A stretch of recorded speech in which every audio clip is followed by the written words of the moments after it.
Hello, नमस्कार सभी को।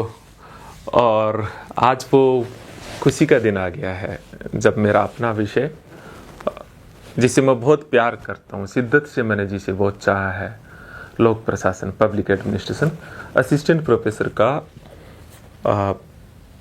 रिजल्ट आ गया है और अब इंटरव्यू होना बाकी है। तो एक विषय है जिसको चुना है, जिसके साथ जीवन यात्रा शुरू की है। पॉलिटिकल साइंस भी बहुत मतलब उतना ही नज़दीक रहा, लेकिन इन दोनों में से फिर मैंने पब्लिक एडमिनिस्ट्रेशन को चुना। दोनों में ही नेट जा रहा है, दोनों ही बराबर थे, लेकिन पब्लिक एडमिनिस्ट्रेशन से मैंने यूपीएससी दिया, आरएस क्वालिफाई किया। बहुत लंबा समय मैंने यूपीएससी वालों को, सिविल सर्विसेज वालों को पढ़ाया। अभी असिस्टेंट प्रोफेसर की इस रिजल्ट में 180 बच्चों को क्वालिफाई किया है। मेरे पास कल से फ़ोन की घंटी धंधना रही है, क्योंकि सारे बच्चे मेरे अपने ही हैं, बहुत नज़दीकी से हैं, मेरे से पढ़े हुए हैं, मेरी अपनी इस पूरी यात्रा के कई साथी हैं। तो निश्चित तौर पर ही उनका कॉल करना, उनका मेरे ऊपर अधिकार जताना बनता भी है। तो आज हम चर्चा करते हैं, क्योंकि एक इंटरव्यू प्रोग्राम लंबे समय से चल रहा है असिस्टेंट प्रोफेसर पे, वो बहुत सफल हुआ, न केवल राजस्थान में बल्कि अलग अलग राज्यों के भीतर सारे विषयों का। पॉलिटिकल साइंस में तो बहुत बच्चे हैं, और मतलब दूसरे भी बहुत सारे विषय में, लेकिन सारे आप स्टूडेंट्स ये पूछते रहते थे, पब्लिक एडमिनिस्ट्रेशन वाले 2 सवाल खूब पूछते थे कि रिजल्ट कब आएगा, और मैं कहता था कभी भी आ जाएगा, तैयारी रखो ना। लेकिन दूसरा सवाल होता था कट ऑफ क्या जाएगी, तो मैं कहता था 100 से ऊपर वो है तो बढ़िया तैयारी करो, आपका पक्का सिलेक्शन वाली लाइन में हो। और बच्चे कहते थे इतनी कम जाएगी, तो मैं पलट के बोल देता था मजाक में, क्योंकि आपको सबको मैं अपना परिवार मानता हूँ, तो मैं बोल दिया करता था 95। कट ऑफ कितनी गई? तो पहले तो ये देखेंगे कि हाँ, आज एक इंटरेस्टिंग चीज़ और हो रही है। वो ये हो रहा है कि कुछ स्टूडेंट्स कह रहे हैं sir final cut off, interview के बाद की कट ऑफ पे एक वीडियो बनाई है। अरे हम लोग इस विषय के लिए क्या किया है आपको पता है? 45 सीट है। मैं इस फाइनल कट ऑफ पे चर्चा करता हूँ, बहुत इनफॉर्मल बात करूँगा, लेकिन एक एक शब्द को गौर से सुनिएगा, स्पीड मत बढ़ाया करो, ध्यान से सुनो। मैं इस एक छोटे से वीडियो में आपको एक रास्ता दिखा रहा हूँ इसकी तैयारी का, लेकिन फाइनल कट ऑफ भी बताता हूँ आपको। देखो, तो फाइनल कट ऑफ कितनी जाएगी उससे पहले एक चीज़ बताता हूँ दोस्तों। 45 सीट है लोक प्रशासन में, है ना? लिख दो टोटल सीट कितनी, 45। इतना बड़ा आंकड़ा है, हम लोगों ने कभी 5-6 सीट से ज़्यादा नहीं देखी। मैंने तो कभी एक एक सीट पे एग्ज़ाम दिया इसका, और इस सब्जेक्ट से इतना लगाव था कि एक एक सीट भी आई ना, तब मैं कभी ऐसे इनसिक्योर नहीं रहा। ऐसा नहीं कहे कि मेरी तैयारी पे अपना एक अहंकार था, ना ना ना, सब्जेक्ट से अपना प्यार और लगाव स्वाभाविक तौर पर हो जाता है। जब आप लंबे समय से, जब यूपीएससी दे रहे थे और दे रहे थे, सब्जेक्ट से धीरे धीरे बना एक जुड़ाव बना। और तो ये जो 45 सीट है ना, ये इतिहास है लोक प्रशासन। ये भी एक इतिहास है कि यहाँ से लोक प्रशासन की एक नई गाथा राजस्थान में लिखी जाएगी कि 45 सीट आई है, आगे और बढ़ती रहेगी। हम लोगों ने संघर्ष किया इसके लिए, सीट्स के लिए। लेकिन कट ऑफ जो रही है, वो कट ऑफ क्या है? हमारी भी कुछ कमियां, कमजोरियां तो कह सकते हैं, लेकिन जो जनरल, ईडब्ल्यूएस और ओबीसी बॉयज़ की कट ऑफ 93.66 नहीं है, ये बॉयज़ की, और वीमेंस की जो कट ऑफ है वो 88.05, और अलग अलग कैटेगरीज में फिर इससे नीचे कट ऑफ है। आपका सवाल है कि हमें किनको तैयारी करनी चाहिए। टोटल स्टूडेंट कितने क्वालिफाई किए? टोटल जो स्टूडेंट क्वालिफाई किए हैं, वो स्टूडेंट्स क्वालिफाई किए हैं 180, ठीक है ना? 45 पे लगभग 4 पंजे 20, है ना? 5 गुना से कम हो गए, है ना? ठीक है, ओके। तो लगभग 4 गुना के आसपास मान के चले। तो ये, और कई जगह तो नॉट एलिजिबल फाउंड पाया गया कई कैटेगरीज में। तो हमारी भी कुछ कमी है कि हम आपको कुछ स्टूडेंट्स ऐसे भी रहे, कुछ सीट खाली जा रही है इनमें। लेकिन इसका मीनिंग क्या है मैं आपको बताता हूँ। और विषयों की तुलना में लोक प्रशासन विषय में मेरी अपनी समझ बता देता हूँ, बहुत नज़दीकी से जानता हूँ। कंपटीशन बहुत कम है। आप लोग जो जो क्वालिफाई किए हो, आपके सामने एक गोल्डन अपॉर्चुनिटी है मित्रों। अगर आपने इस अवसर को ऐसे ही जाया कर दिया तो फिर ईश्वर भी आके कहेगा मैंने तेरे दरवाजे पे खटखटाया हूं, तो नहीं संभाल पाया। अन्य सब्जेक्टों में बहुत हार्ड कंपटीशन है। इस सब्जेक्ट में मैं थोड़ी बताता हूं कि फाइनल कट ऑफ की जो आपकी जिज्ञासा है ना, ये है ही नहीं। मैंने किसी को लिखा भी है, नो नीड। क्यों कह रहा हूँ ये मैं बात? क्योंकि 25 नंबर का जो इंटरव्यू है वही सब कुछ डिसाइड कर देगा। मुझे किसी भी स्थिति में बॉयज में ये कट ऑफ 120 से 125 से ऊपर जाती हुई नहीं दिखाई देती। गर्ल्स में 115 से 120 के ऊपर जाती हुई नहीं दिखाई देती आफ्टर इंटरव्यू, और हो सकता है इससे भी कम आ जाए। ऐसा क्यों? क्योंकि स्टूडेंट्स की ज़्यादा नंबर नहीं है। ज़्यादातर स्टूडेंट 100 और 105, 95 और 110 के बीच में है। ज़्यादातर मेरे से जो बात करें वो, कुछ का 115-16 भी है। तो ये कट ऑफ है। तो इंटरव्यू जो है इसमें चूंकि इतने स्टूडेंट है, कॉम्पैक्ट रिजल्ट है, तो इसमें होगा क्या कि जिसके इंटरव्यू में ठीक मार्क्स आएंगे तो नीचे से भी ऊपर आ सकता है, और ऊपर वाले के अगर कमज़ोर है तो वो नीचे आ जाएगा। तो जिसके ठीक ठीक नंबर, मैं तो कह रहा हूँ इसमें हर वो स्टूडेंट जिसने क्वालिफाई किया है इंटरव्यू की, सीरियसली ये मान के तैयारी करे कि मेरा सिलेक्शन होने के चांसेज हैं। 1% चांस भी हो ना तो पूरी जान लगा देनी चाहिए। और आपके तो हर स्टूडेंट के 50% चांस है, और हर स्टूडेंट के 50% चांस के साथ साथ एक और चीज़ है कि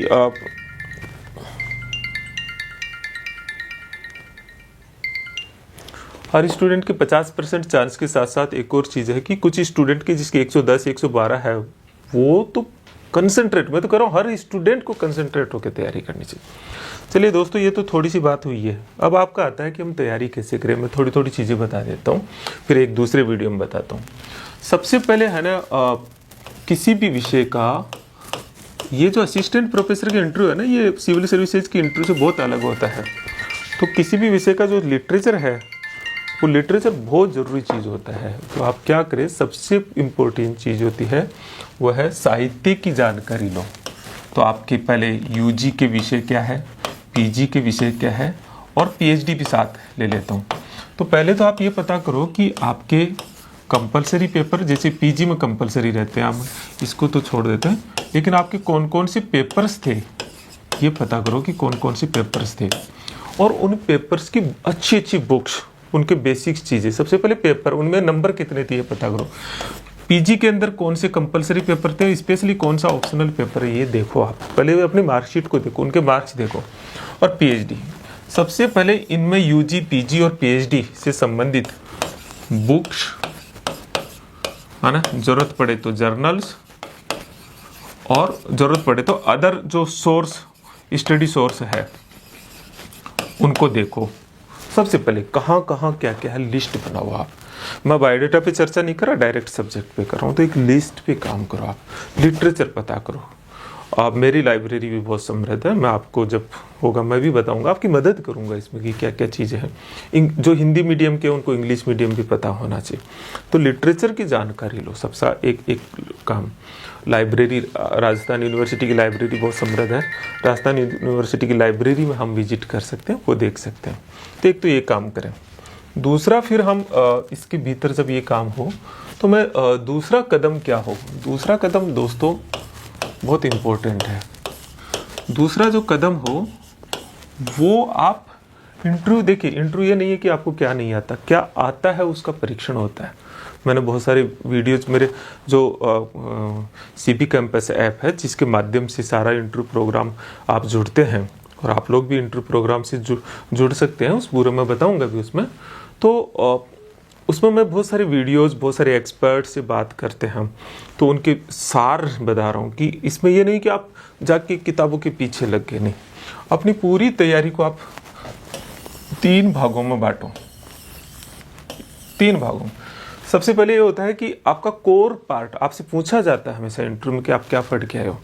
तो पब्लिक एडमिनिस्ट्रेशन में एक कोर पार्ट को तलाश करो। जिनकी पीएचडी है उनका कोर पार्ट अलग होगा, तो कोर पार्ट जो है वो एक तलाश हो। उसके पीछे होता है एक पेपर लो आप, मतलब एक पेरिफेरल। तो सबसे पहले है कि आप ऐसा कर सकते हो, एक पेपर का चयन करो। लेकिन ये एक पेपर जो है वो मोस्टली ऐसे मत करो, लोकल गवर्नमेंट रही थ्योरी के पार्ट में हो तो एक पेपर का चयन करो, एक पेपर से फिर एक कोर पार्ट को निकालो। कोर भाग क्या आपका, उसके 3-4 टॉपिक पकड़ो। आप पहले आप रणनीति बनाओ कि मुझे क्या करना है, और फिर पूरी लोक प्रशासन के जो सिलेबस के ले लो असिस्टेंट प्रोफेसर के, और उस सिलेबस में कम से कम 100 से 120, 130 या 150 जो टर्म है उन टर्म को आप लिखो। अब आपको क्या करना है, एक पेपर को पढ़ो अच्छे से, धीरे धीरे। सबसे पहले तैयारी का क्रम बनता है लंबी सांस लो, शांत रहो, दौड़ो मत। सबसे बड़ी प्रॉब्लम ये है दौड़ने वाली।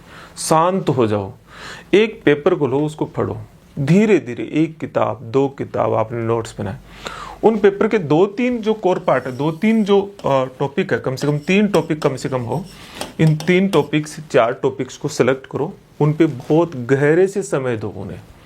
और मैं मदद भी करूंगा आपको, इस पूरी यात्रा में मदद करूंगा मैं आपकी, ठीक है। आप मेरे अपने स्टूडेंट्स हो, मेरे अपने सब्जेक्ट से रिलेटेड हो, तो आप उनको पार्ट करो। फिर ये जो टर्म है, ये जो शब्दावलियां हैं, जो सिलेबस से आपने सेलेक्ट की है, वो आप नोट डाउन कर लो। एक क्वेश्चन भी आप देखेंगे, एक तैयारी की ऐसी रणनीति बनाओ कि आपको लगेगा ही नहीं कि एक सिंगल क्वेश्चन भी बाहर से हुआ है। सब कुछ जो तैयार करके गए उसी पार्ट से है। तो आप क्या करेंगे कि टर्म्स को तैयार करेंगे, तो एक पेपर को पढ़ेंगे, एक पेपर की 5-6 बुक्स का नाम पता कर लो उसका, क्योंकि ये पूछेंगे क्या क्या पढ़ते हो आप। 3 हिंदी मीडियम 2 इंग्लिश मीडियम, है ना, ऐसे कर लीजिए। या 3 इंग्लिश मीडियम के हो तो दोनों भाषाओं की पता होनी चाहिए। कोर पार्ट को सिलेक्ट करो, उसके साथ समय व्यतीत करो, और जो टर्मिनोलॉजी है उन पे पर्टिकुलर एक, जैसे मान लीजिए कि आपसे पूछे सत्ता, तो ऑथोरिटी क्या है, स्पान ऑफ कंट्रोल क्या है, लीडरशिप क्या है। 3 सेंटेंस या 4 सेंटेंस से बड़ा आंसर नहीं होना चाहिए।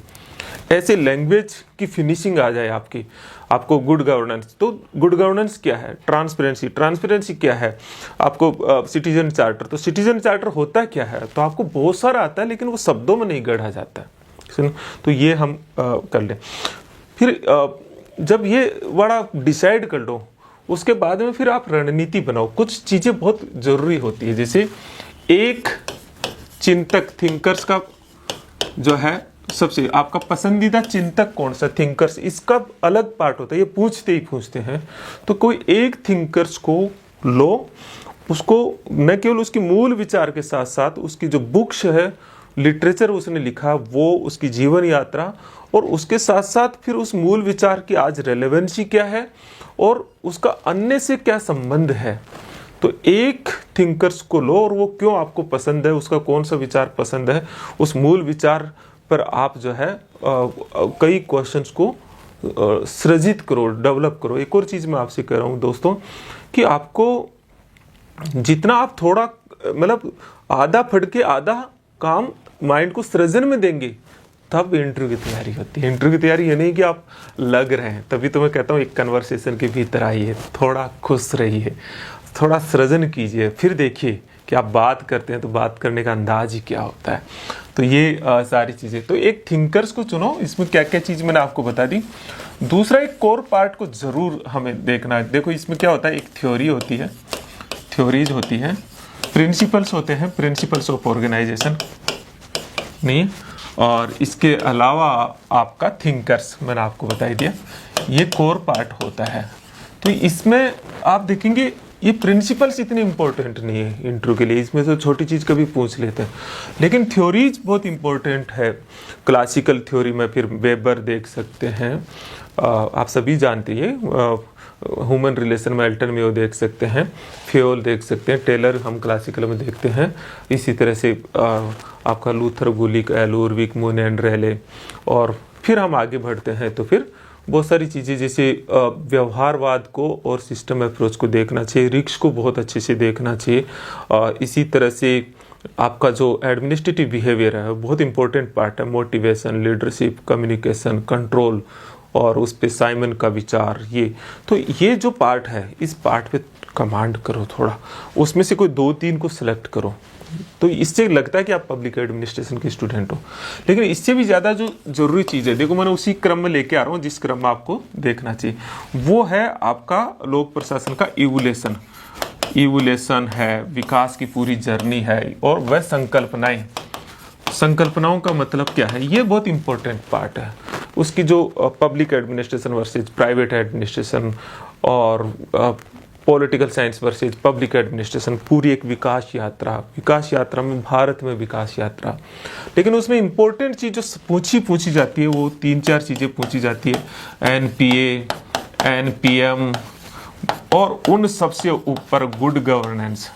पूरा पब्लिक एडमिनिस्ट्रेशन का सार यहाँ आके टिक जाता है। इसके बीच में एंटरप्रेन्योरियल गवर्नमेंट पूछ लेते हैं, मिन्नोब्रुक फर्स्ट, मिन्नोब्रुक सेकंड सम्मेलन जनरली इंटरव्यू में पूछते हैं। इसी तरह से आजकल न्यू पब्लिक सर्विस का कंसेप्ट होता है, पब्लिक चॉइस थ्योरी है। तो ये एक पार्ट है जो जनरली इसे तो तैयार करना चाहिए, मुझे लगता है इसे। फिर एक digital governance, e governance versus good governance, smart governance. आजकल नए कंसेप्ट आ गए, governance famine in governance, environmental governance. तो जो नए कंसेप्ट आ गए उन पे भी काम होना चाहिए। फिर CSR है, corporate governance, corporate social responsibility. इस तरह के नए कंसेप्टों पे बात और समझ जरूर होनी चाहिए। तो ये इंपॉर्टेंट पार्ट है, ये 3 इंपॉर्टेंट। चौथे पार्ट पे फिर आता है Indian public administration. Indian public administration में आप जो इम्पोर्टेंट चीज़ जो इंटरव्यू के लिहाज से है, वो नीति आयोग आपसे जाएंगे, सेक्रेटरीट सिस्टम, फिर गवर्नर और प्रेसिडेंट। जनरली वो तो जब आप कुछ नहीं बताते तो पूछ ही लेते हैं, तो ये है। लेकिन इससे भी ज़्यादा इम्पोर्टेंट चीज़ जो 5वां है वो है कुछ कंटेम्प्रेरी एडमिनिस्ट्रेटिव इश्यूज। और इससे भी ज़्यादा जो इंटरव्यू के लिए जरूरी है वो है एडमिनिस्ट्रेटिव रिफॉर्म। मित्रों, प्रशासनिक सुधार ये बहुत ज़रूरी है। फिर लोकल गवर्नमेंट बहुत पूछते हैं इसमें, लोकल गवर्नमेंट में urban local government, rural local government, उनके प्रोग्राम्स, चैलेंजेस, 3 प्रॉब्लम्स नहीं है। फिर personnel administration, comparative public administration, development administration, public policy और गवर्नेंस, ये एडमिनिस्ट्रेटिव लॉ, डेलीगेटेड लेजिस्लेचर, इनसे भी फिर चीज़ें जो है ये चीज़ें सारी है, लेकिन क्वेश्चन कम आते हैं। लेकिन डेवलपमेंट एडमिनिस्ट्रेशन तो मोस्टली पूछ लेते हैं। तो ये एक पार्ट है जो इम्पोर्टेंट पार्ट कौन से होते हैं। लेकिन आप उनमें से कोई एक पार्ट को चुनिए, उन एक पार्ट के कोई 2-3 कोर एरियाज को चुनिए। जो इंटरव्यू प्रोग्राम चल रहा है दोस्तों, वो तो बहुत पावरफुल है। मैंने उस पर काफ़ी काम किया। मुझे पता है ये बात कि ये क्लास से काम नहीं होता है, इसीलिए मैं बैठ के इसको समय देना पड़ रहा है। और इसीलिए इतने स्टूडेंट्स इसमें, सारे टॉपर्स पिछले जितने रिजल्ट्स आए वो निकले हैं। तो आप अगर चूँकि अभी इसमें क्या कर सकते हैं, कैसे आप, हम जो मोस्टली सारे स्टूडेंट्स कनेक्ट करते हैं, तो मेरे से व्यक्तिगत तौर पर तो मदद जितनी हो पाती है मैं करता ही रहता हूँ। लेकिन फिर भी फ़ोनों की इससे क्या होता है मैं आपको बताता हूँ दोस्तों। आप मुझसे बात करते हो, मैं मना तो नहीं कर पाता हूँ, लेकिन उससे आपको लगता है हाँ मेरी संतुष्टि हो जाती है।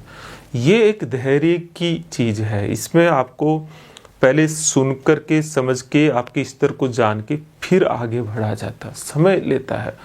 और इसीलिए मैंने एक सिस्टमेटिक रूप दिया है, सभी सब्जेक्ट्स के स्टूडेंट्स को दिया है। आप पब्लिक एडमिनिस्ट्रेशन के स्टूडेंट है तो निश्चित तौर पर ही आपके साथ एक इमोशनल कनेक्शन ज़्यादा है ही, इसमें कोई डाउट भी नहीं है। तो जो हमारा प्रोग्राम चल रहा है उसके टोटल 5 पार्ट है। एक है आपको 1-to-1 सेशन बोलते हैं हम इसमें। तो 1-to-1 सेशन जो होता है, उस 1-to-1 सेशन में दोस्तों होता क्या है कि मैं बैठ के लंबा डिस्कशन करके आपके बायोडेटा रिलेटेड सारा सब्जेक्ट पूरी रूपरेखा तय कर देता हूँ। लंबा बैठना पड़ता है, ऑनलाइन और ऑफलाइन दोनों है। इसी तरह से बाद में फिर दूसरा जो सेशन है 1-to-1 के बाद में, वो है एक ओरिएंटेशन सेशन। तो ओरिएंटेशन सेशन में हम अलग अलग एक्सपर्ट्स को बुलाते रहते हैं और उनसे आपका डिस्कशन चलता है कि हाउ मतलब इंटरव्यू के लिए क्या ज़रूरी है। वो कोई सब्जेक्ट स्पेसिफिक नहीं होता, वो सभी ओवरऑल होता है। फिर एक तीसरा जो होता है इसके बाद जो है बोर्ड टीचिंग। ये बहुत ज़रूरी है क्योंकि इसमें इसके लिए सेपरेट सेशन रखते हैं। बोर्ड टीचिंग इस असिस्टेंट प्रोफेसर की जान है। अगर आपने बहुत अच्छा पढ़ा दिया तो मतलब प्रभाव छोड़ता है और इस पे अलग से काम करते हैं। और इसी तरह से फिर चौथा जो होता है वो होता है अब अपना एक्सपर्ट, क्योंकि अब तो इसमें मैं आपसे कोई ज़्यादा ज़रूरत नहीं पड़ेगी अपनी, लेकिन एक्सपर्ट जो मीट है मतलब हम डिस्कशन करेंगे। और मोस्टली डिस्कशन मैं इसमें ऑनलाइन प्लेटफॉर्म पे जूम पे करता हूँ सामूहिक तौर पर। और फिर जो है हम एक मॉक इंटरव्यू रखेंगे, ये ऑनलाइन भी है और ऑफलाइन भी है। तो ये तो है इसकी प्रक्रिया, और कोशिश करते हैं इसमें और भी क्या मदद कर सकते हैं। लेकिन आजकल एक प्रक्रिया तो मैंने और रखी है कि इंटरव्यू से जस्ट पहले फिर मैं एक बार और समय देता हूँ 15-20 मिनट का। और आजकल तो जिस दिन इंटरव्यू होता है उस दिन क्योंकि आपका लगाव हो जाता तो रहता है, तो उस दिन भी मैं सुबह कॉल करके आपको जो उस दिन के अखबार और न्यूज़पेपर की बेसिक चीज़ें और थोड़ा सा बूस्टअप देता ही देता हूँ। आप कैसे एडमिशन ले सकते हैं, तो इसका हमारी ऐप है CB कैंपस ऐप। इस CB कैंपस ऐप को आप गूगल प्ले स्टोर से डाउनलोड कर लीजिए। उसमें फिर कोर्स बना हुआ है असिस्टेंट प्रोफेसर का। उस कोर्स से आप उसमें बहुत सारे वीडियोज़ हैं, उससे आप लिंक होंगे। इसका मतलब ये नहीं है कि ये ऑनलाइन ही हो गया पूरा, ये एक मिक्स मॉडल है, जिसकी जैसी ज़रूरत है उसके अनुसार होता है। और इस पर फिर आप ज़्यादा जानकारी चाहिए तो ये नंबर है 7412902955। ये आप इस पे आप डिटेल्स हमारा जो भी असिस्टेंट जो हमको असिस्ट करते हैं वो लोग आपको बता देंगे अगर कोई आपको दिक्कत आती है तो। मुझसे कांटेक्ट करना हो, ज़्यादातर पब्लिक एडमिनिस्ट्रेशन वालों के पास तो मेरे नंबर है ही, लेकिन फिर भी मुझसे कांटेक्ट करना हो तो मेरे नंबर मैं दे देता हूँ 9887898181। ये मेरे नंबर है। लेकिन ध्यान रखना दोस्तों, आप कभी इस रूल को नहीं तोड़ेंगे। टेक्स्ट मैसेज कीजिए, मैं खुद बताऊंगा जब फ्री होऊंगा किस समय बात कर लीजिए। अगर मुझसे कोई जानकारी, कोई आपको कोई ज़रूरत हो तो, नहीं तो सीधा आके बैठिए। आप मेरा भी समय ख़राब ना करें, क्योंकि मैं भी इतना काम कर रहा होता हूँ, आपके पूरे इंटरव्यू में इतने स्टूडेंट्स को देख रहा होता हूँ। तो ये चीज़ें तो मैंने बेसिक सी चीज़ बताई, मैं 1-2 वीडियो में और बताऊंगा थोड़ी सी जानकारियाँ इसी एक कॉमन प्लेटफॉर्म पर, जिससे हम स्पेशली जो गुड गवर्नेंस NPM का थोड़ा सा कंसेप्ट जो इंटरव्यू के रिगार्डिंग है वो डिस्कस करेंगे, कुछ थ्योरीज के पार्ट को डिस्कस करेंगे, कुछ कंटेम्प्रेरी इश्यूज़ को। और वहाँ हम बैठ के जूम पे तो बहुत धीरे धीरे क्वेश्चंस को डिस्कशन करेंगे ही करेंगे। तो ये मैंने आज एक आपकी जिज्ञासा थी कि मैं आपको आऊँ, बताऊँ, थोड़ा सांत्वना दूँ, थोड़ा धीरज बंधाऊँ, थोड़ा हौसला बंधाऊँ। तो वो सारा काम जो मुझे करना चाहिए, मेरा दायित्व भी बनता है, वो मैंने आपका किया है। निश्चित तौर पर ही आपको क्या किस तरह की और ज़रूरत है, किस तरह की आप मेरे से एक्सपेक्टेशन रखते हैं, क्या आपके कैसा सोचते हैं, मेरा वीडियो कैसा लगा, वो भी सब लोग आप कमेंट्स में लिखेगा। अभी के लिए इतना ही दोस्तों, नमस्कार।